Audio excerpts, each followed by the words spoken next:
হরে কৃষ্ণ, রাধে রাধে। নমস্কার বন্ধুরা, ত্রিশু রাধাকৃষ্ণা ক্রিয়েশনে আরও একটি নতুন ভিডিওতে আপনাদের সকলকে সুস্বাগতম।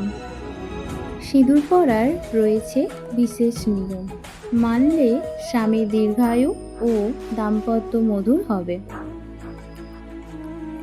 সিঁদুর হিন্দু ধর্মের অত্যন্ত গুরুত্বপূর্ণ একটি উপকরণ। বিবাহিত হিন্দু মহিলারা স্বামীর মঙ্গল কামনা করে সিঁথিতে সিঁদুর লাগান, কিন্তু স্নানের ঠিক পরেই সিঁদুর না পরাই ভালো, এমনটাই জানাচ্ছে বাস্তু। এর ফলে আপনার ঘরে নেগেটিভ এনার্জি তৈরি হবে। এখানে আমাদের প্রতিদিন জীবনের এরকম 7টি ভুল নিয়ে আলোচনা করা হলো, যেগুলো বাস্তু মতে মোটেও শুভ নয়। হিন্দু ধর্মে সিঁদুর অত্যন্ত শুভ বলে মনে করা হয়। বিবাহিত মহিলাদের সিঁদুর পরার প্রথা দীর্ঘদিন ধরে চলে আসছে, যদিও বর্তমানে সিঁদুর লাগানোর পদ্ধতি অনেকটাই বদলে গেছে। অনেকেই কপালে লিকুইড সিঁদুর লাগান, তবে এটা করা কতটা ক্ষতিকর হতে পারে সে সম্পর্কে তাদের ধারণা নেই। পুরাণ ও বাস্তুমতে বিশ্বাস করা হয়, মহিলারা যেভাবে সিঁদুর লাগান তা সরাসরি তাদের স্বামীর জীবনকে প্রভাবিত করে। সেই জন্য সিঁদুর লাগানোর সময় কিছু বিষয় মাথায় রাখা জরুরি। আসুন জানা যাক সিঁদুর সম্পর্কিত কিছু বাস্তু নিয়ম, যা মেনে চললে আপনার স্বামীর সঙ্গে সম্পর্কে মধুরতা থাকবে এবং সংসার সুখের হবে। 1.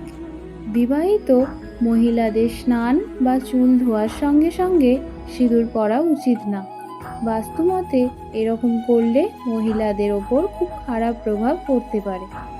খারাপ চিন্তা তাদের মনে জায়গা করে নিতে পারে, ঘরে সুখ শান্তি বিঘ্নিত হতে পারে, পারিবারিক কলহ বাড়তে পারে। 2. সিঁথির মাঝখানে সিঁদুর লাগালে স্বামীর আয়ু দীর্ঘ হয়। 3.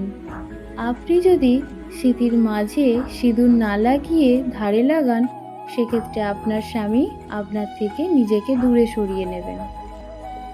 4. সিঁদুর কখনোই ভেজা চুলে লাগানো উচিত না, এতে করে ঘরের সুখ শান্তি নষ্ট হয়। 5. অন্য কারোর টাকায় কেনা সিঁদুর কখনোই লাগাবেন না, এটা করলে স্বামীর জীবনে নেতিবাচক প্রভাব পড়ে। 6. আপনার সিঁথিতে অন্য কোনো নারীর সিঁদুর লাগাবেন না, এতে স্বামীকে আর্থিক সমস্যায় পড়তে হতে পারে। 7. উপহার হিসাবে দেওয়া সিঁদুর কখনো ব্যবহার করবেন না।